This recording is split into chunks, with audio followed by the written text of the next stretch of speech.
అక్కినే నాగేశ్వర ఇది జస్ట్ ఇక్కడ సందర్భం కాదు.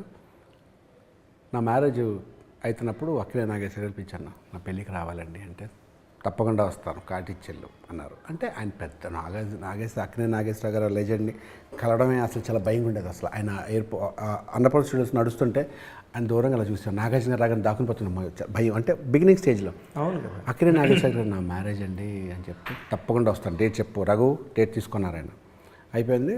నా పెళ్ళి రోజు ఈవినింగ్ ఫోన్ చేశారు ఆయన, 7 o'clock ఫోన్ చేసి, రాజేష్ నేను రావడం అవ్వట్లేదు, నేను చాలా దూరంగా ఉన్నాను, వాళ్ళు రాలేకపోయాను అనగానే అసలు ఫస్ట్ నెంబర్ ఎవరిదో వస్తుంది కదా, నెంబర్ వచ్చినప్పుడు వాళ్ళు సార్ నాగేశ్వర గారు మాట్లాడుతారంటాను సార్ అని చెప్తే, సార్ ఎవరండి, రాజేష్ నేను ఈ పెళ్ళికి రాలేకపోతుంది, చెన్నైలో ఉన్నాను అంటే